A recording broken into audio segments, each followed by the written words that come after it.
Bienvenidos una noche más a La Voz de la Mesa, el programa donde nos gusta, como me han dicho que diga, esto es una cosa especial, nos gusta combinar la ceja con la alfombra. Y hoy, como veis, pues bueno, la voz que suena al principio no es la habitual, porque bueno, podríamos decir que ha sufrido un golpe de estado o una revolución o una rebelión este programa, y el nuevo chico más nuevo, pues se ve que en su necesidad de terminar de sacarse el carné de no podcast, bueno, pues le toca hoy presentar. Pero no estoy para nada en solitario. Hoy me acompañan en calidad de, en dos calidades, vamos a decirlo así. Me acompañan Steph. Hola, buenas noches. Buenas. Me acompaña Pedro J en la segunda calidad. Pedro J, buenas noches. Hola, Tony. Os voy a decir que es dos calidades. Hoy sois como la nocilla de dos sabores, ¿vale? La marrón sabe a cacao y la de chocolate blanco, bueno, muy grasa de manteca, como queréis de verlo. Y luego también tenemos, por primera vez creo que en el No Podcast, en La Voz de la Mesa, un invitado especial que es Manuel Sueiro. Buenas noches, Manu. Estoy teniendo como un terrible déjà vu, como si de pronto empezaras a hacer personajes o algo así. No sé, me está dando hasta mal rollo, Tony. Podría pasar, no lo descartes. ¿Qué personaje te gustaría que interpretase? Ninguno. Ah, vale. Bueno, ninguno. Si esa es tu opción, bueno, no sé si lo respetaré, también te digo. Bueno, como es el invitado. Y hoy, bueno, ¿por qué están estas tres personas aquí en dos calidades totalmente diferentes? En contertulios como Steph y Pedro, y como invitados escritores de uno de los últimos juegos de rol que ha sacado la editorial No Solo Rol, en castellano. Bueno, en castellano porque obviamente el juego es foráneo en castellano. No hablamos de otro que La Liga de los Caballeros y Damas Extravagantes. Un juego que tiene una presentación espectacular, que os animamos a que vayáis y lo veáis a la web de No Solo Rol si queréis, y que voy a hacer una pequeña reseña a modo resumen de lo que vamos a poder encontrar en este libro y ya pasamos un poco a la entrevista. No queremos que sea una reseña tampoco así al uso. Bueno, La Liga de Caballeros y Damas Extravagantes es un juego de rol con un precio de 39,99 €, que incluye ese PDF magnífico, una presentación en unas 170 páginas aproximadamente, y que nos va a narrar las aventuras y desventuras, o que nosotros vamos a intentar a través de él narrar las aventuras y desventuras, bueno, pues de una serie de personajes extravagantes. Y para ello voy a pedir la definición de hoy, como es costumbre en este No Podcast, que se la voy a pedir a Steph, que lleva unos días sin venir, y me gustaría, Steph, que nos definieras qué es extravagante. Pues en lo que toso un poco y hago rápido, como que... y hago como que busco. Bueno. Vale, pues el diccionario de esos señores rancios y alguna señora que se cuela de vez en cuando dice que es un adjetivo que se hace de algo que se hace o dice fuera del orden o común modo de obrar. Y también raro, extraño, desacostumbrado, excesivamente peculiar u original. Bien. Mejor eso. Esa es la siguiente pregunta. Es la segunda. Como autores de este libro, ¿dónde diríais la palabra extravagante para él? ¿Quién empieza? ¿Quién rompe el hielo? ¿Manu? ¿Te atreves? No, yo he venido aquí a escuchar y aprender. Tendremos. El testigo es hostil, Tony. El testigo es hostil, no pasa nada, lo ablandaremos. Tenemos un palo de hierro muy duro. Bueno, pues Pedro, venga. Bueno, pues el adjetivo extravagante lo tienen los miembros de la liga, sean caballeros o sean damas, por cuanto son personas que se salen de la norma, que es uno de los temas que tiene que ver con el juego. Y en este caso, además, el juego ofrece un buen número de personajes que pueden ser conocidos por muchas personas que se acerquen a ellos, como son Lorca, Buñuel, Dalí, Maruja Mayo y todas estas personas que eran o del entorno de la generación del 27 o de generaciones inmediatamente anteriores o posteriores, ¿no? Porque este juego se ambienta en la España de principios del siglo XX. Bueno, ahora hablaremos un poco más en profundidad de justo dónde se ambienta, pero antes yo creo que la pregunta de rigor un poco es ¿de dónde sale la idea para construir este juego? Bueno, contesta tú esta. Pues la idea, si la memoria no me falla, cosa que últimamente ocurre cada vez con más frecuencia, pues es de Pedro. Recuerdo que estábamos, pues voy a decir, en una rolea y entonces pues Pedro vino con esta idea feliz de hacer un juego pues de acción y aventuras, voy a decir, surrealista. No estrictamente surrealista, pero creo que me estáis entendiendo en el sentido así un poco menos específico del término, pues ambientado pues en ese momento precisamente de revolución artística y cultural que se vivió en todo el mundo, pero pues focalizándolo especialmente en ese epicentro de movimientos de vanguardia, pues que fueron las residencias de estudiantes y la residencia de señoritas en la España de los años 20, ¿no? En Madrid, en realidad, en concreto de los años 20. Creo que el clima en el que surge el juego, y esto en realidad pues creo que es Pedro la persona que tiene que decirlo, pero ya que he agarrado el micro pues no lo suelto, no sé si lo quitaréis de mis manos frías y muertas. Pues es uno en el que precisamente pues estamos en un clima en lo audiovisual, en la ficción española, donde, si no recuerdo mal, pues el Ministerio del Tiempo está en ese momento pues en lo más alto, y creo que estamos todos bastante con las pilas puestas pues de coger elementos históricos españoles y traerlos a la ficción, ¿no? Que el nombre del juego, el nombre de la idea sea el Club de los Caballeros y Damas Extravagantes, con un paralelismo que en ningún momento se trata de ocultar con el de los Caballeros Extraordinarios de Alan Moore, pues también tiene un poco este rollo, y aunque en el caso de la obra de Alan Moore hablamos de personajes de ficción, pero bueno, pues está también un poco ahí el espíritu de coger estas personajes en el caso de Alan Moore, estas personas reales. Estos personajes en realidad, porque quiero decir, aunque son personas reales, pues nosotros, claro, abrazamos más probablemente no su realidad histórica, sino la leyenda casi que circula alrededor de ellos, y vamos a sumergirlos pues en una serie de aventuras. Sí, efectivamente, eso te iba a decir, ¿no? Que hay una cosa de diferencia, por ejemplo, entre la Liga de los Hombres Extraordinarios y esta, que es que, aparte de que son ficticios, en este en concreto no son ficticios como tal, pero sí que han compartido un espacio-tiempo, ¿no? Son gente que muchas veces han sido contemporáneos entre sí, la mayoría de ellos. De hecho, la gracia del juego es que se conocen en ciertos momentos, o sea, realmente, históricamente se han conocido en esas residencias y han compartido, pues bueno, momentos juntos, incluso pasan a llamarse un tipo de generación, que es la generación del 27, ¿no? ¿Me equivoco? Y ahí Estef a lo mejor nos puede aportar algo dentro de la línea de los literatos y demás gente que hay aquí presente en este libro, para hablarnos de cómo ha construido, o la parte de construcción del libro desde ese punto de vista.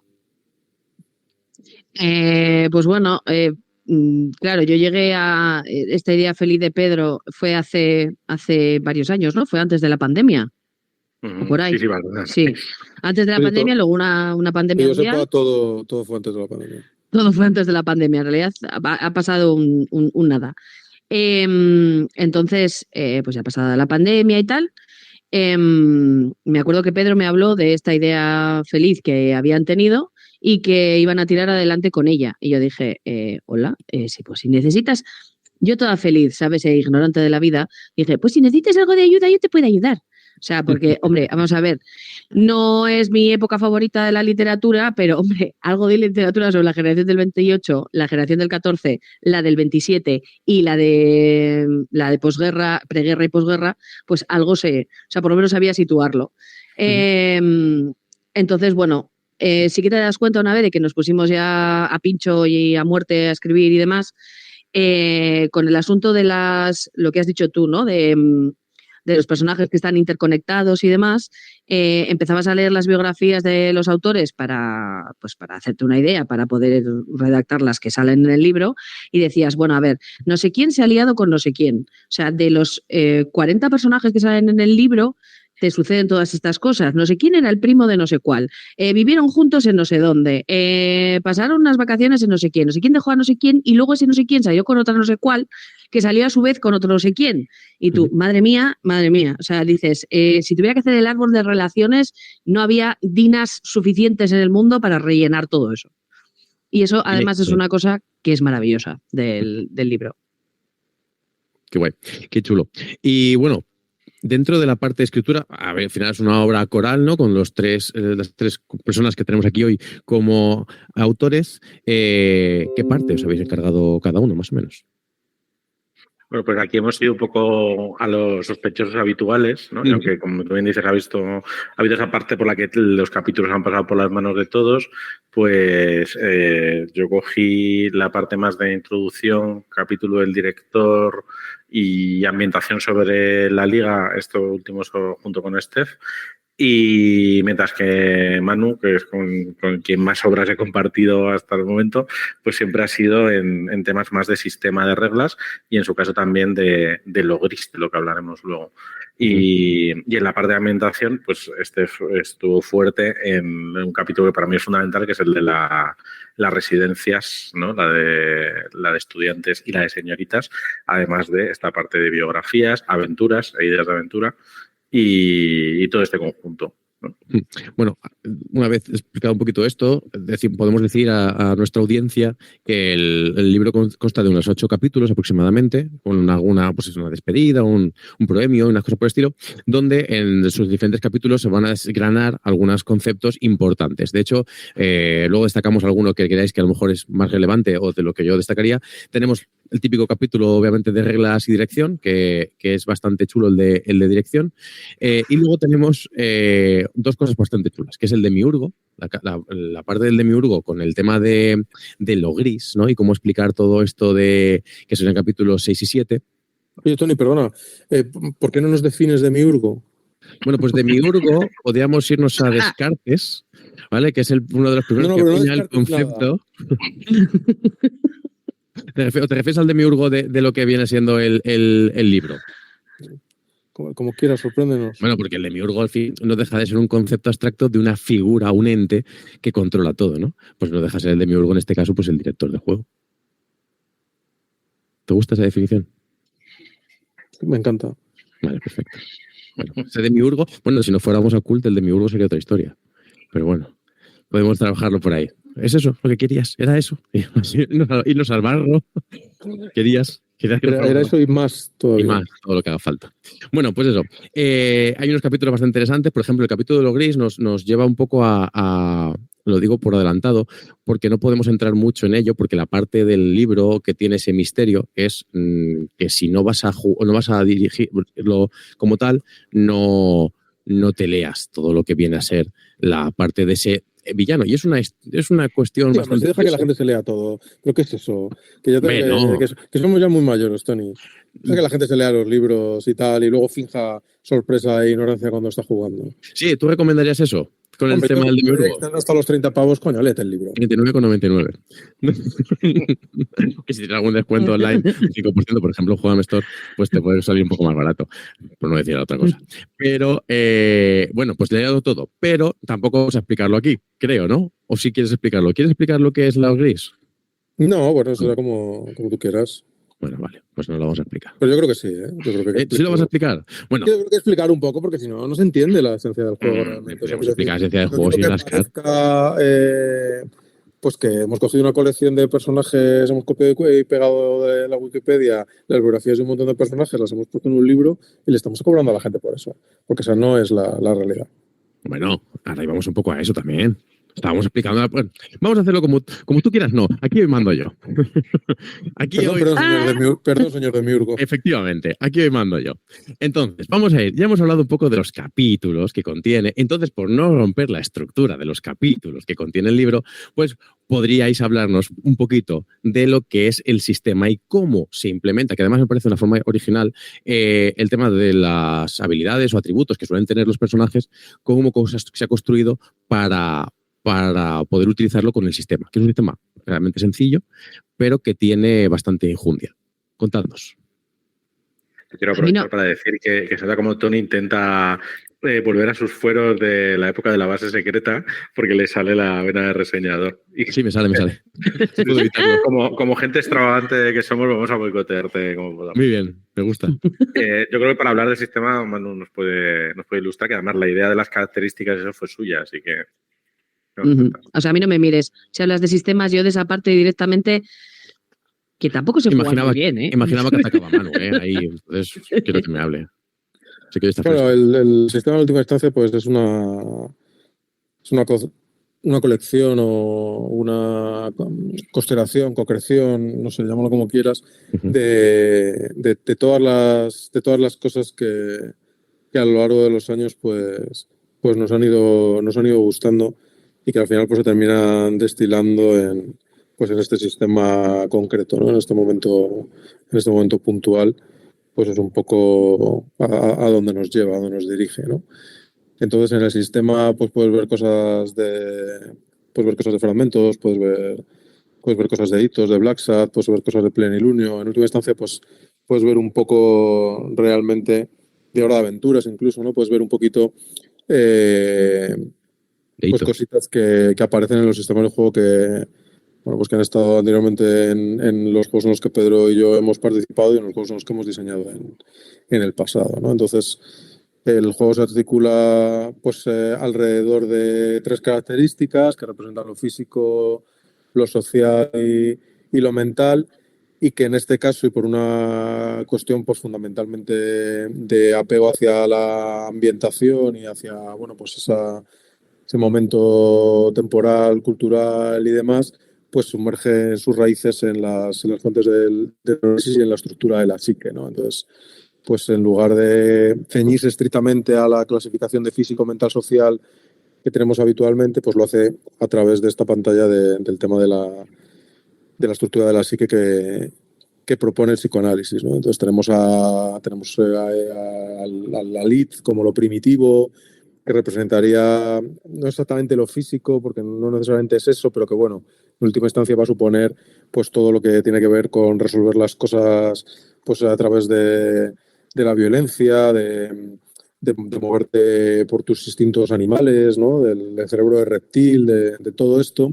Tenemos el ego, que representa la capacidad intelectual, el razonamiento más puro, la frialdad, y que por lo tanto pues va a tener que ver con lo mental, también es el yo, la identidad, la importancia de uno mismo, la individualidad. Y luego tenemos el superego, el superyo, que va a significar pues todo lo social, las relaciones con lo otro, cómo la sociedad te ha moldeado, cómo te adaptas al tema de la conciencia colectiva y todo esto, ¿no?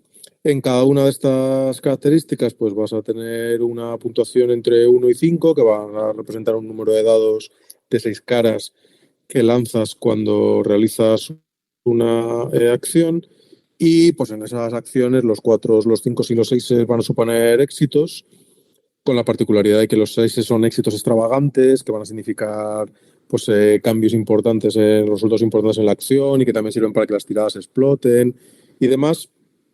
Y los 1, 2 y 3 pues son fallos. Esto se le suma que los personajes van a tener unos rasgos, unas especie de habilidades abiertas en las que cada uno de esos atributos en los que destacan especialmente, que van a permitir añadir dados a las acciones.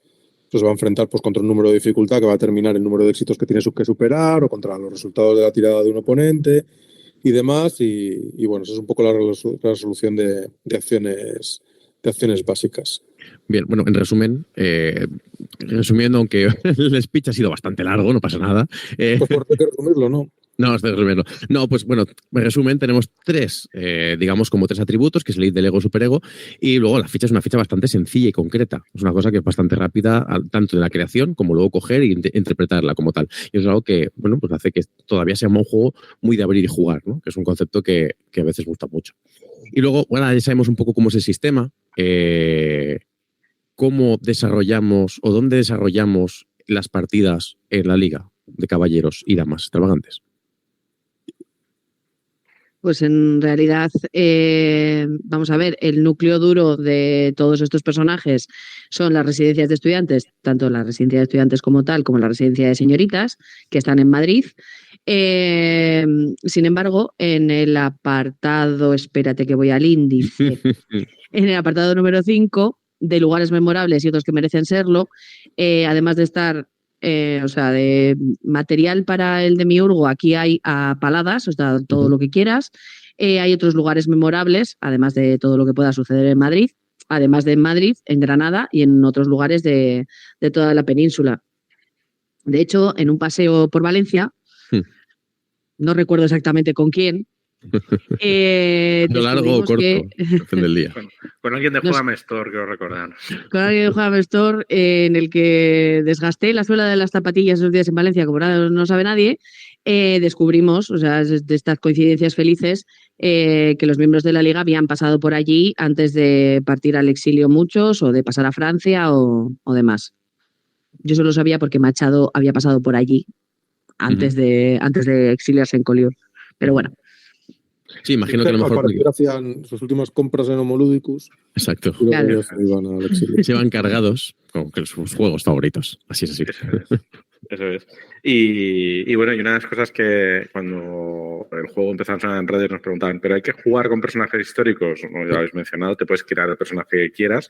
Lo que pasa es que vas a tener todos esos personajes en tu entorno si os quieres jugar bien, si no pueden ser personajes no jugadores, parte de esta liga, ¿no? Que hemos mencionado varias veces y que es una ficción que hemos creado, pero no deja de ser tan distinto a cosas que existieron realmente, como por ejemplo la Orden de Toledo, fundada Buñuel, ¿no? Fundamentalmente para irse de fiesta a Toledo con algunos de sus compañeros de la residencia y donde pues se daban títulos, ponían algunos retos, lo que hoy en día sean retos virales que triunfan en TikTok, pues en esa época eran retos suyos que solían involucrar pues eso, la noche, la fiesta, etcétera, ¿no?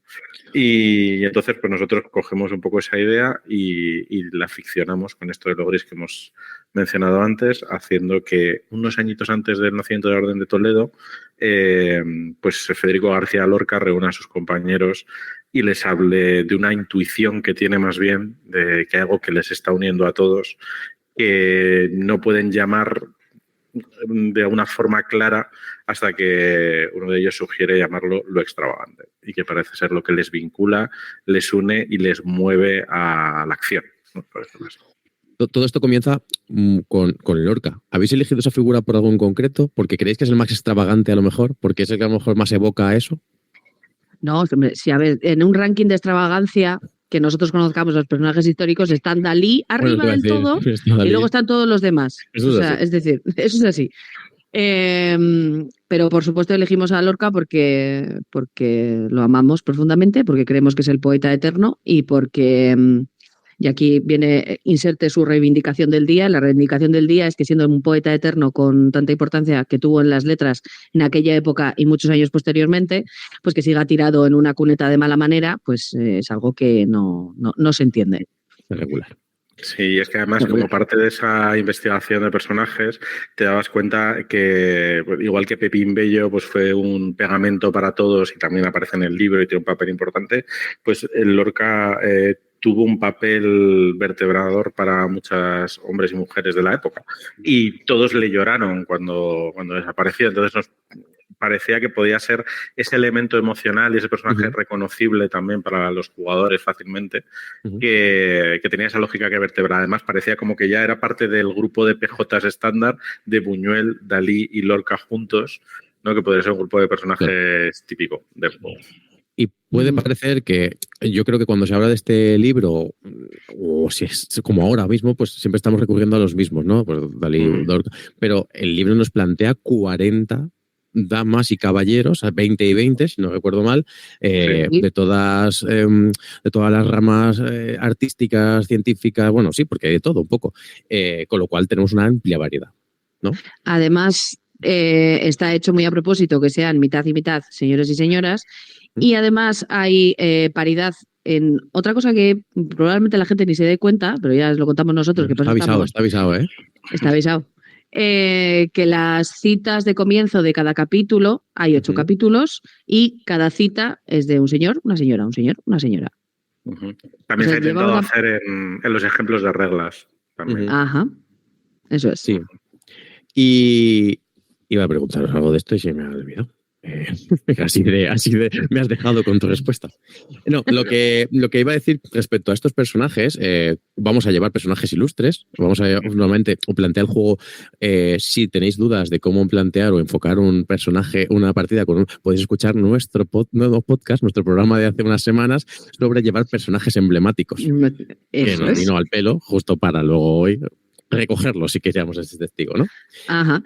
Además, perdón, las biografías que se incluyen, las 40 biografías que se incluyen, o sea, no son, o sea, son biografías al uso porque te cuentan un poco de la vida, por lo menos hasta que la liga desaparece. Claro, y todas esas biografías están pasadas por el tamiz de lo extravagante. O sea, que es una manera muy bonita de decir que evidentemente los lectores o los jugadores que se acerquen a este libro encontrarán cosas que son verdad y obviamente algunas cosas que las hemos metido nosotros porque sí. Sí, un poco como han hecho juegos como Aquelarre, por ejemplo, y con eso también decir que están embebidas en la ficción, ¿no? Incrustadas en esta narrativa.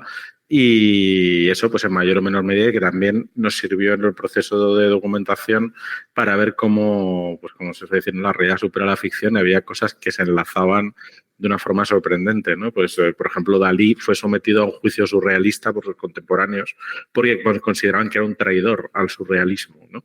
Y eso, de hecho, es parte de una de las semillas de aventura que hay. O Victoria Kent, que siempre ha tenido problemas burocráticos, se le atribuyen distintas edades, cada vez que quería hacer un papel, pues su irregularidad le causaba problemas, pues eso lo incrustábamos como que lo gris intentaba ponerle trabas, ¿no? Y nos sirvió para crear una de las herramientas que usa lo gris para atacar a los caballeros y damas. ¿Cómo no pensar en el juicio del rock and roll a Enrique Woodbury? Oye, muy bueno eso, ¿eh? Yo creo que es un buen ejemplo clarificador de cómo podíamos plantear una partida de la liga. Bueno, yo creo. Porque, bueno, una pregunta previa antes de salir. ¿Os costó mucho, también un poco un tono reivindicativo, ¿os costó mucho encontrar material sobre mujeres para hacer las biografías y crear los personajes? No demasiado. Esto como anécdota de la tristeza, a lo mejor, ¿no? Porque este juego yo lo he enseñado a gente, y bueno, profesores, profesoras, historia, literatura, y me han llegado a decir, pues es que qué lástima y qué tristeza, a muchas no las conocía. Eso me ha pasado a mí. O sea, eso no, me ha pasado a mí, nos ha pasado a nosotros, vaya.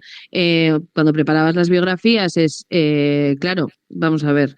No he estudiado la carrera hace tantos años, pero si tú ves la literatura que yo he estudiado, pues obviamente es el canon literario maravilloso, en el que quizá en toda la universidad, quizá 2 profesoras nos han podido hablar de alguna señora que escribía.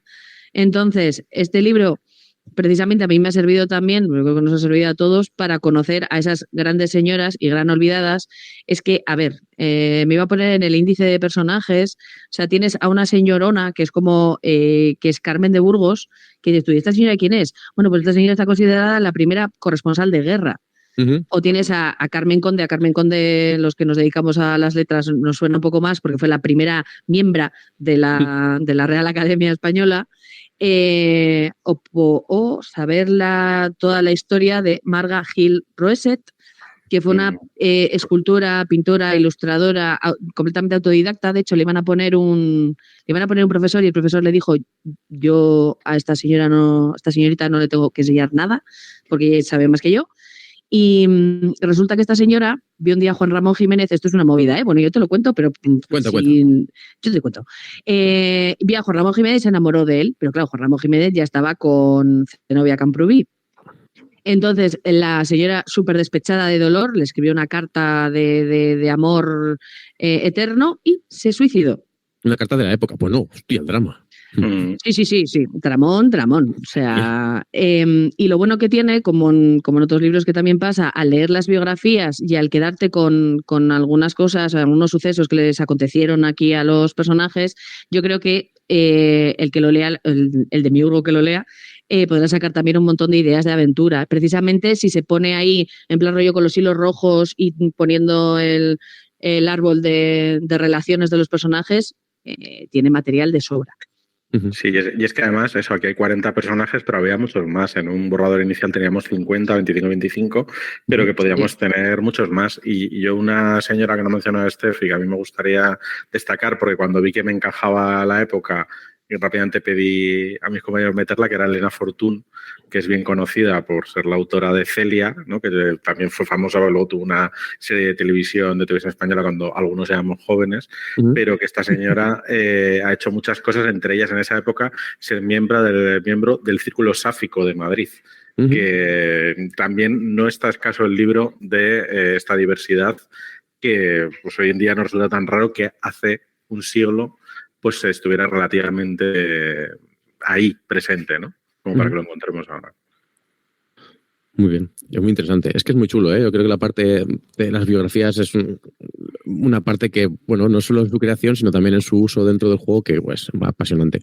Y bueno, con este plantel de gente, ¿qué vamos a hacer en la Liga de los Hombres y de los Caballeros y Damas Extravagantes? ¿Qué aventuras se nos van a plantear? Bien, pues los caballeros y damas, todos se consideran consagrados a lo extravagante. En el capítulo de ambientación, pues se describe un poco cómo funciona esa liga que tiene orden, pero no mucho, ¿no? Pues serían poco fieles a sí mismos. Y lo extravagante es la defensa de la creatividad, de la libertad, de la imaginación frente al pensamiento único, a la normalización, ¿no? Es un poco el resaltar ser diferente y ser original. Y entonces cualquier cosa en la que haya que defender eso puede ser una aventura de los caballeros y damas extravagantes. De hecho, el juego invita a tener desde aventuras, digamos, más realistas, si lo quieres ver así, como pues defender ¿no? Exacto, defender a un poeta que ha sido acusado por los versos y lo quieren repudiar, hasta pues meterte en un cuadro a buscar a un pintor desaparecido, ¿no? Pues, ese tipo de cuestiones. Y entre medias, pero no necesariamente siempre, está lo gris. Bueno, y yo creo que ahora que llegamos a lo gris, Manu nos podría explicar este concepto. Claro, yo creo que no se oculta en ningún sitio y que va a ser obvio para cualquiera que lea el libro e incluso para cualquiera que conozca un poco de pie cojeamos, que hay un profundo y deliberado mensaje antifascista en la Liga de los Caballeros y Damas Extravagantes.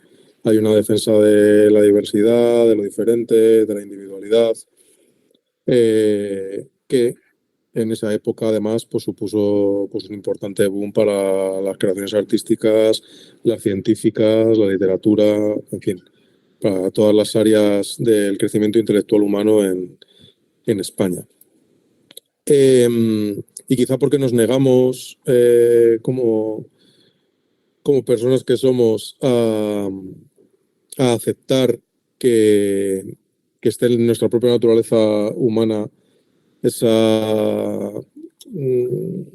no sé cómo decir, ese impulso de destruir lo diferente, de señalar a aquellos que no son como nosotros, de cortar las alas a los que quieren pensar, quieren crear, quieren tal, pues nos hemos sacado de la manga lo gris, como una entidad alienígena, como una fuerza interdimensional, algo que en realidad pues probablemente no tiene sentido explicar porque tampoco es posible comprender, pero que en última instancia es algo que quizá es o no una inteligencia externa, pero que en definitiva es una fuerza del inmovilismo, de que las cosas no cambien, de que todo sigue igual, de la uniformidad, de que todos vayamos igual vestidos, de que todos llevemos el mismo uniforme, de que todos vayamos igual peinados, de la familia tradicional, de las costumbres, de las tradiciones, de perpetuar lo que ya existe y no diferenciarse de eso.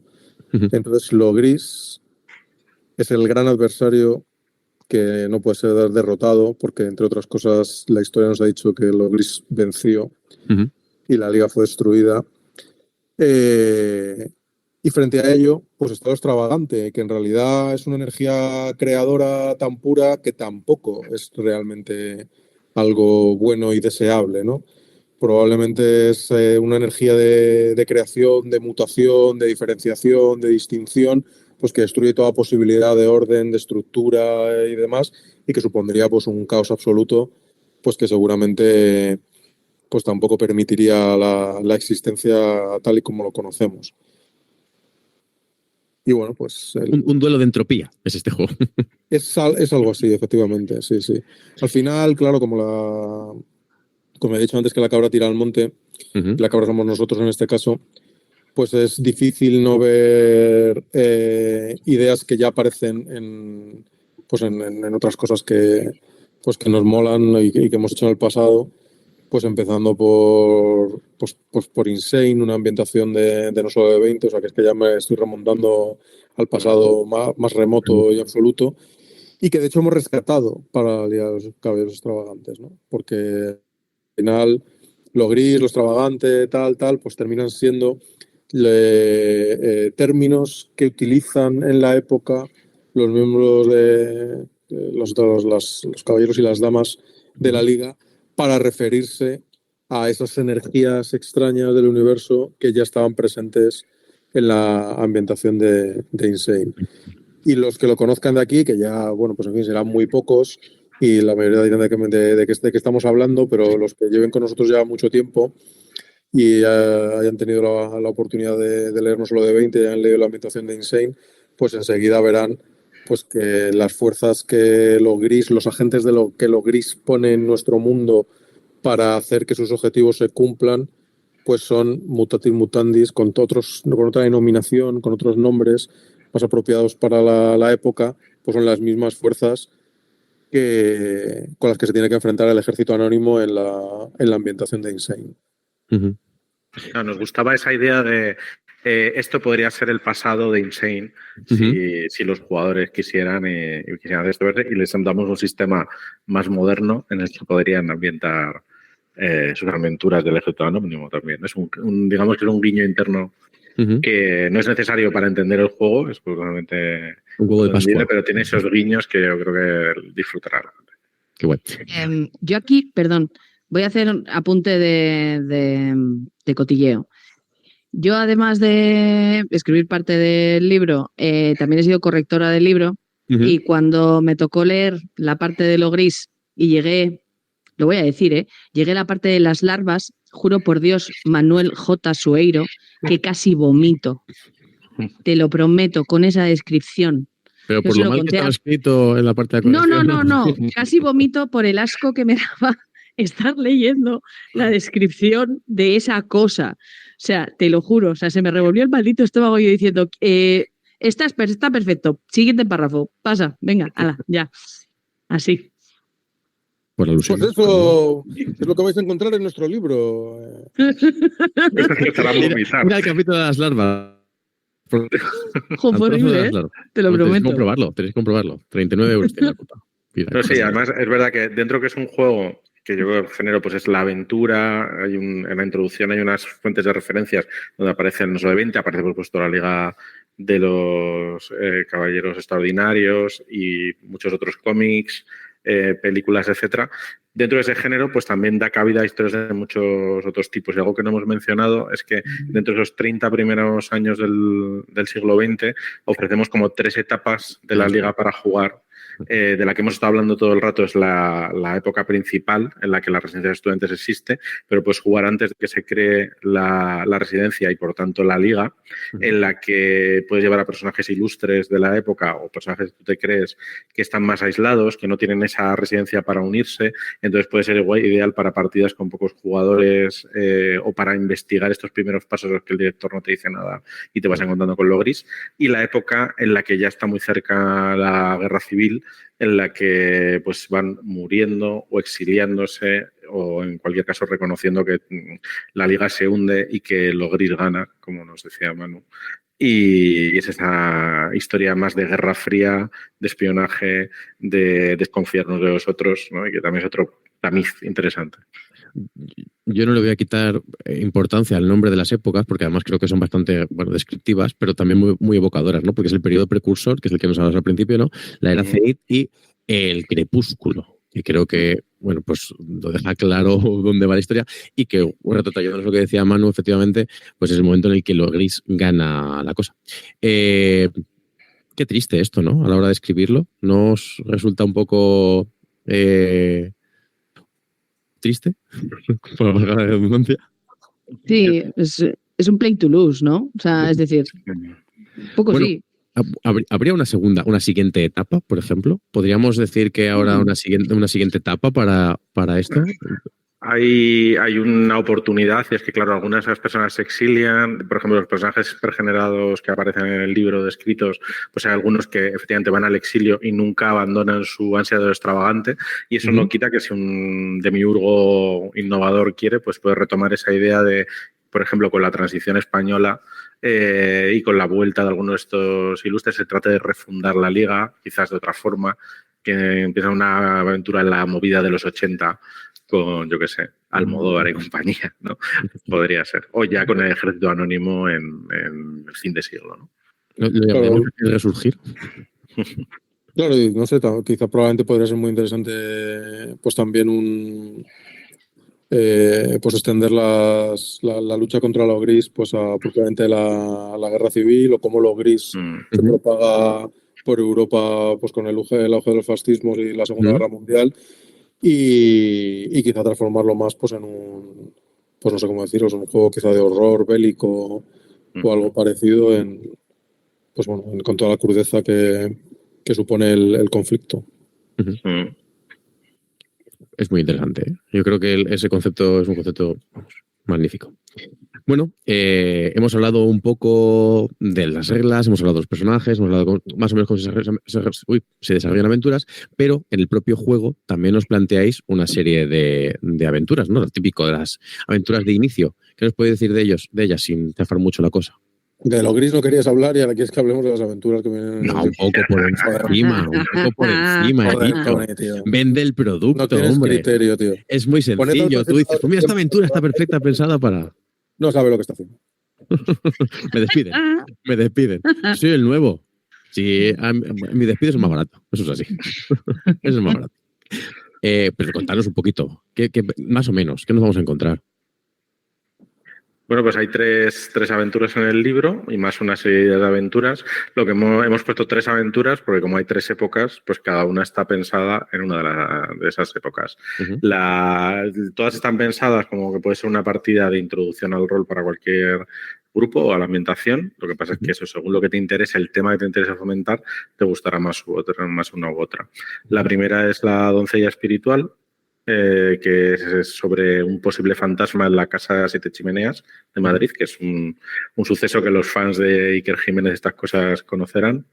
La segunda se llama La ecuación diferencial y tiene que ver con un alumno de la escuela, de la Complutense, ¿no? De que entonces la Universidad Central, que no se presenta a su partida de mus con los amigos, ¿no? Y la última aventura es La cámara de Pepín, que tiene que ver con estas visitas a Toledo y las juergas que se corría a la liga, ¿no? Esto es lo que podemos decir sin ¿Todas las aventuras se pueden jugar con cualquier personaje o están marcadas con algún personaje concreto de estos que se plantean? Puedes jugar con cualquiera, lo único que si el rigor histórico te preocupa, pues claro, algunos tendrás que usar personajes apropiados para la época, que eso, por ejemplo, en los 40 personajes aparece indicado con unos iconos en qué época estaba activo cada uno de ellos. Porque si te preocupa mucho el rigor histórico, a lo mejor te has equivocado el juego, amigo. Probablemente. Sí, igual, probablemente sí. Porque cuando Buñuel empiece a paralizar a la gente como si fuera un corte de una película, o Dalí a pintar relojes que se derriten, porque de esto no hemos hablado, pero existen poderes en el juego, pues claro, el realismo igual se nos va por la ventana. Porque esos poderes se activan, si no recuerdo mal, mediante las pulsiones, ¿cierto? Claro, otro concepto prestado del psicoanálisis es el de las pulsiones. Entonces, los personajes tienen unas puntuaciones en su pulsión de vida y en su pulsión de muerte, que representan las energías creadoras y destructoras. Recordemos que lo gris no tiene nada que ver con la destrucción, sino que es la representación del inmovilismo, del status quo, de que las cosas no cambian. Todo lo que tiene que ver con el cambio, incluyendo la creación y la destrucción, en realidad pues forma parte del terreno de lo extravagante.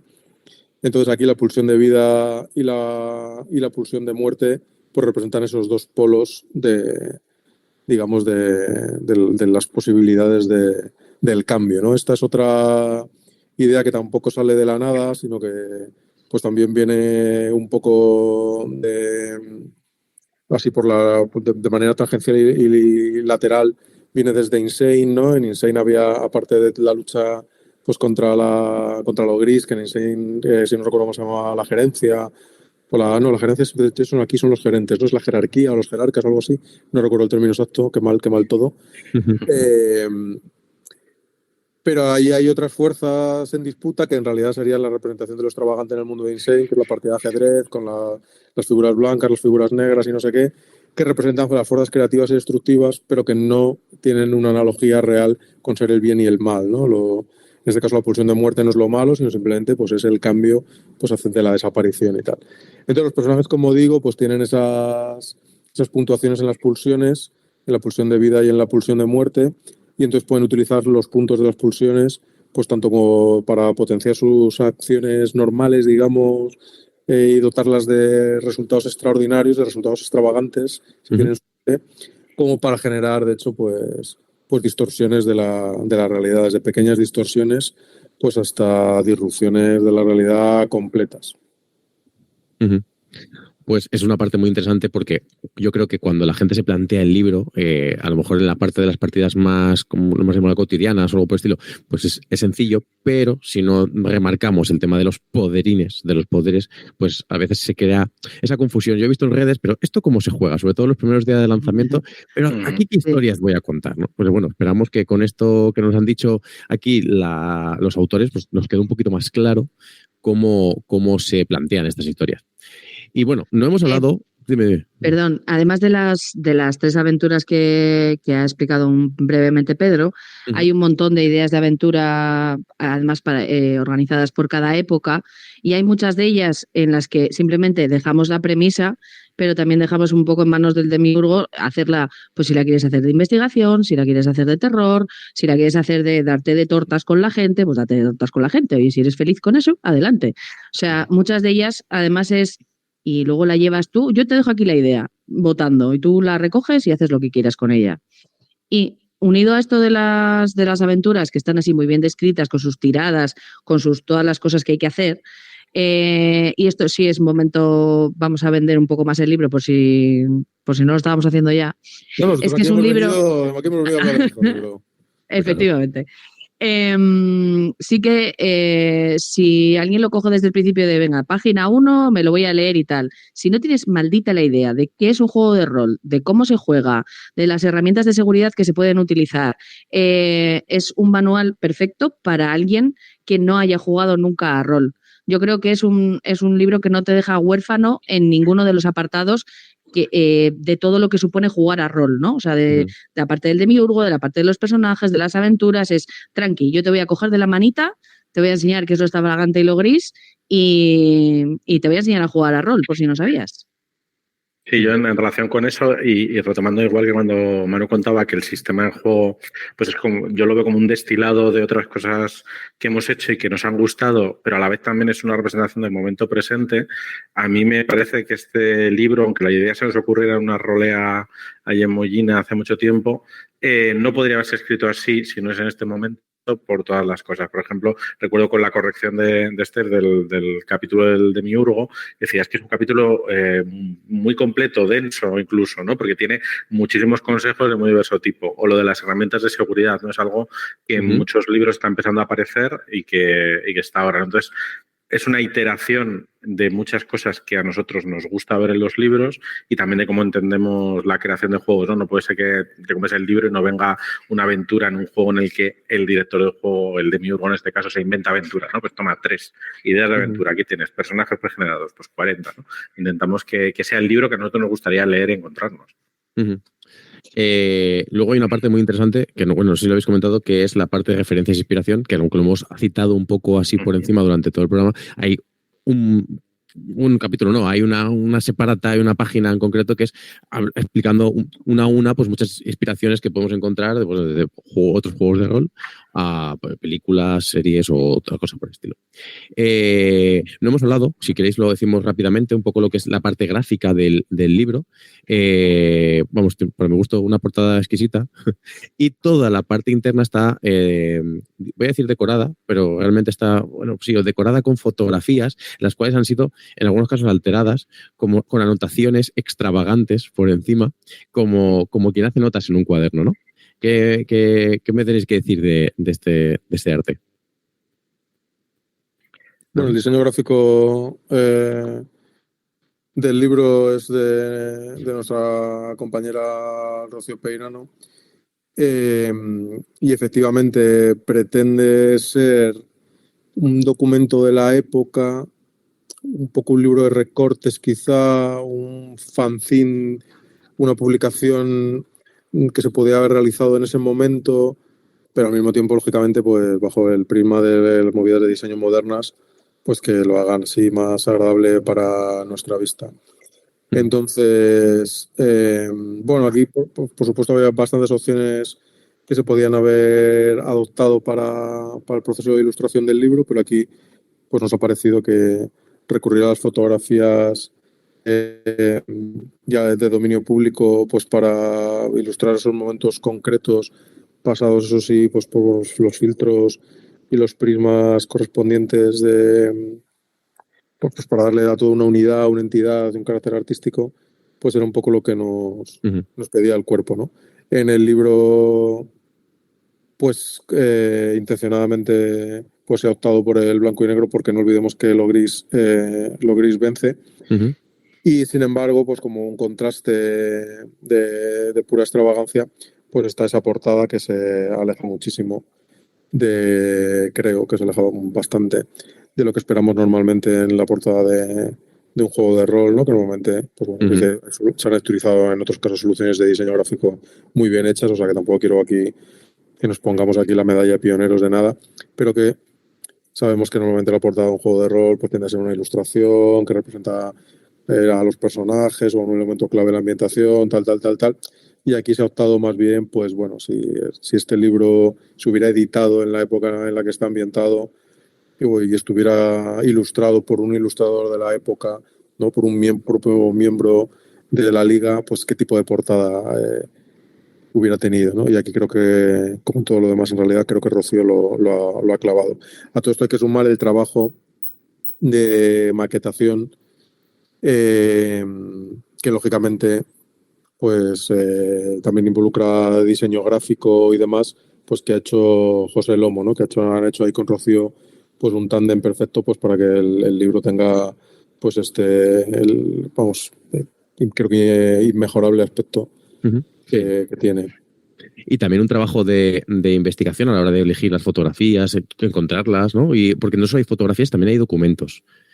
Que son reales, ¿no? Que son documentos escaneados y demás, que también lo ilustran, que me parece que, bueno, también tiene un trabajo de investigación detrás o de recopilación de material bastante interesante. De hecho, sí, perdona, alguna foto de algún libro que teníamos nosotros sobre la residencia de estudiantes y la de señoritas. O sea, es hecha la foto al libro porque no tenías manera tú tampoco de encontrarla por ahí. Qué interesante. Eso también es muy interesante. Muy bueno. Mucho. Y hablando de José Lomo, también, para más ayudas para este juego, José Lomo no hace mucho publicó una lista de Spotify para poder dirigir, bueno, para ambientar, para ayudarte, para dirigir partidos de la Liga de los Caballeros, con lo cual también tienes esa ayuda extra con la ambientación musical, que sabéis que para mí es una cosa fundamental dentro de las partidas de LOL. ¿Habéis escuchado? Sí. ¿Has tenido oportunidad? Sí, está súper maja. Yo todavía no la he escuchado, pero estoy sufriendo la que hizo para Cultos Innombrables, que de vez en cuando pego un bote en la silla porque me pega un susto la música que ha elegido. Claro, tienes que tener cuidado porque pones en tu Spotify y luego dices, recomiéndame algo que sea de mi agrado. Y siempre... Madre mía. Sí, la verdad es que José, además, en la parte de diseño hizo un esfuerzo tremendo también por entender la obra, se empapó mucho, nos hacía preguntas, vamos, cómo hacen las cosas, que nunca es superficialmente, sino metiéndose en el proyecto y entendiéndolo. O sea, en ese sentido, genial, José y Rocío, vamos, la portada yo cuando la vi, vamos, es mi fondo de pantalla en Twitter, no digo más de lo bonita que está. Es que es muy chula, la portada es muy, muy interesante. Bueno, creo que hemos tratado todo un poco. No sé si os ha quedado algo que os gustaría decir del libro, de su contenido, de su creación, o de lo que esperáis que a la gente le llegue, ¿no?, de este libro. Yo hay una parte que no hemos mencionado porque es un apartado dentro del capítulo 4 sobre la Liga, que se describen todas las etapas, el periodo histórico, bla, bla, bla. Pero hay unas cosas que se llaman costumbres de la Liga, que son como actos un poco medio estandarizados, medio no, porque casi todos acababan yéndose de fiesta y bebiéndose hasta el agua de los floreros, por lo general. Escribían cartas con drama. No. Eso es. Que son, bueno, la ceremonia de iniciación, las exequias estambóticas, las elegías de Santa Elena y alguno más. Y todas esas costumbres de la Liga, en muchas de las aventuras se pueden utilizar tanto al principio de la aventura de, bueno, nos hemos ido de fiesta y luego pasan cosas, o han pasado cosas y luego nos vamos de fiesta y celebramos una de estas costumbres de la Liga. Yo creo que si hay algún demiurgo que esto le llame así un poquito la atención, que se atreva a meter una cosa de estas, porque yo creo que quedaría muy guay en las aventuras. Parece que no, pero hablábamos que no es un libro muy extenso, pero recoge gran cantidad de material para poder crear aventuras, no solo con las semillas que tú has comentado, las 3 aventuras que vienen, con la gran cantidad de personajes, sino haciendo esas pequeñas, las concesiones al día a día un poco de la Liga, donde se crea, donde se desarrolla, que da pie a que con un poquito de imaginación te vayan surgiendo ya, por lo menos, ideas de aventuras o cosas por donde sacarlo. Está muy bien. Una de las cosas que me gustaría destacar es, y que viene completamente a colación de lo que dice Steph, o sea, prácticamente subrayarlo, es cómo está cosida la ficción con la historia, ¿no? Evidentemente la Liga de los Caballeros y Damas Extravagantes no es un juego histórico, sino que es un juego de ficción histórica, y además de ficción histórica sobrenatural, ¿no? Podría haber sido un juego de ficción histórica sin más, pero no, claro, tiene unos elementos sobrenaturales pues que evidentemente pues lo desvían completamente de la realidad, ¿no? Sin embargo, quizá porque la propia historia, en este caso en algunas cosas, supera la ficción, pues está cosido de tal manera que cuando lees las biografías de los personajes, cuando lees las partes de ambientación, pues yo espero que a nadie le sirva para caer en la confusión, porque realmente vas a dudar si algunas de las cosas que se cuentan ahí ocurrieron o no ocurrieron, forman parte de la leyenda, nos las hemos inventado para la ambientación del libro o no, ¿no? O sea, que evidentemente, claro, las cosas que son muy sobrenaturales, pues enseguida las distingues de las otras, pero hay otras que, tal y como está entremezcladas ambas cosas, de la manera, creo que tan bien hecha en la que están mezcladas, pues genera un cóctel. ¿Cómo era? ¿Agitado, no removido? Bueno, no lo sé. Mezclado o no agitado. Gracias, eso. O sea, incluso nos genera un metajuego, ¿no? El metajuego de saber qué es verdad y qué no es verdad. Qué interesante, qué extravagante todo, ¿no? Sí, yo por dar una visión distinta, y es algo que igual más que leer el libro requiere jugarlo, sopesarlo. Hemos hecho el libro un poco a capricho. en el sentido de no es ya sabemos que igual no es la ambientación más comercial, no es un D&D, no es la llamada de Chulu. Pero el sistema funciona, la ambientación creemos de verdad que es sugerente y que ahora en este momento, digamos, el público puede estar receptivo a ello. Hemos incluido lo que nos ha parecido necesario sin coartarnos si esto nos lleva más arriba o más abajo. 3 aventuras, podemos haber incluido una, ya está. Herramienta de seguridad, un capítulo del director enorme. Un prefacio a todo el libro contando cómo lo escribimos, ¿no? Que nos hemos ido viendo, ninguno de los autores vivimos en la misma ciudad, nos hemos ido viendo en distintos momentos. La ambientación se escribió estando pues, frente a la Catedral de Salamanca, estando en una residencia de estudiantes en Sevilla. Hemos ido como siguiendo el resto de estos creadores y creo que eso se siente en el cariño en el libro, ¿no? Que igual no es un valor argumento de por qué jugarlo, pero creo que es algo que quien se atreve a adentrarse en él lo va a encontrar ese cariño. Sí que transmite, y si me permitís, que el libro se ha hecho con mucho cariño. O sea, es un libro que transmite cierto amor, no solo por el juego de rol, amor por la época, amor por lo que trata, ¿no? Y es algo que no siempre se ve en un producto de este tipo, por lo menos para mi forma de ver. Bueno, creo que vamos bien de tiempo. Pedro, corrígeme. Hazme de coordinador. Podemos ir cerrando. Podemos ir cerrando. Acostumbramos, y sabéis que acostumbramos aquí, bueno, Manu no sé si nos escucha, creo que no se escucha nunca, pero acostumbramos a acostumbrar a cerrar con una reflexión final de qué los llevamos, ¿no? Del programa de hoy o de lo que hemos aprendido y demás. Pero además me gustaría haceros una última pregunta como entrevistados, ya que posiblemente mañana esté despedido. Y es, de estos personajes tan extravagantes, ¿con cuál os sentís más identificados o con cuál os gusta más, ¿no? Aparte de vuestra reflexión sobre lo que estáis diciendo. ¿Quién empieza? ¿Steph? ¿Está mirando? Espera, que llego al índice de personajes. Un poco a quién quieres más, ¿no? Exacto, claro. No, es que no, siempre tenemos a alguien, ¿no? Yo voy a decirlo, perdona, y voy a mojarme yo primero, así os dejo el testigo. Yo me quedaría con Miguel Hernández. Bueno, claro, porque es decir, fácil, yo voy a tirar por lo fácil, pero yo me quedo con todas las señoras que he conocido y de las que he podido saber más. De hecho, a raíz de participar en la escritura de este libro, me he comprado varias novelas o varios libros de las poetas y de las escritoras que salen aquí. Y además es una cosa que para mi trabajo además me viene súper bien, pues cuando me toque dar la literatura de esta época y coja los malditos libros de cualquier editorial que edita libros para colegios, por favor, poneos las pilas, estamos en el año 2023, lo que no puede ser es que te venga una señora de la editorial Anaya, es que lo voy a decir, y en el que no aparezca ni una sola señora en todo el puto libro, en toda la sección de historia de la literatura. Luego sí salimos así a trozos por ahí. Pero bueno, o sea, yo ya abrí el libro, miré el índice, cerré el libro y le dije, señora, usted ya esto ya no me lo vende. Es decir, sí. Yo me quedo con todas las señoras, me quedo con Marga Gil Roeset, probablemente, pues por la tragedia, y por la gran Carmen de Burgos, que leer su vida es como leer una maldita novela.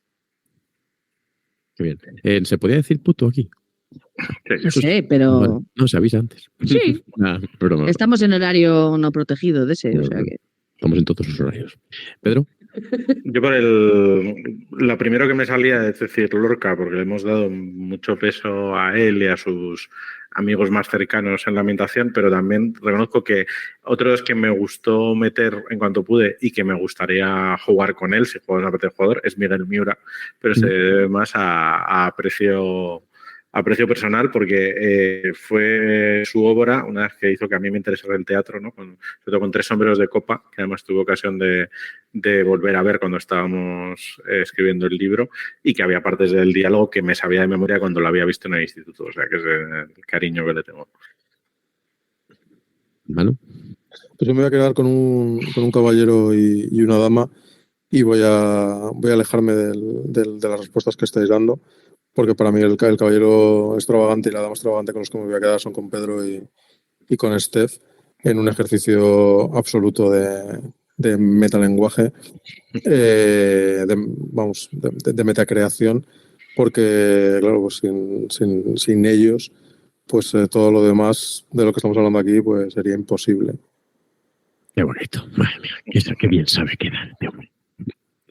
Bien. Muy bien. Bueno, creo que llegado a este punto podemos ir cerrando. Antes que nada, pues gracias por haber venido a explicarnos, a poneros bajo la luz de las preguntas que a Manu no le han gustado demasiado, pero creo que sí. Gracias por haberme dejado presentar este programa. Y gracias, exacto, y gracias por haber escrito el libro, porque creo que es algo que es de agradecer. Está muy bien. Y dicho esto, pues hoy, un día más, llegamos al final de La Voz de la Mesa y no nos queda más que decir buenas noches a todos. Y gracias a la gente que ha estado en Twitch, que ha estado muy callada, pero he de decir que yo creo que ha estado callada porque ha estado bebiendo vuestras palabras. Porque cuando había algún comentario interesante, sí que se notaba, se agitaba el avispero, ¿eh? No es que no haya habido nadie, es que simplemente estaban, yo creo que boquiabiertos. Así que muy buenas noches y hasta la semana que viene. Gracias. Adiós. Gracias. Agur. Hasta luego.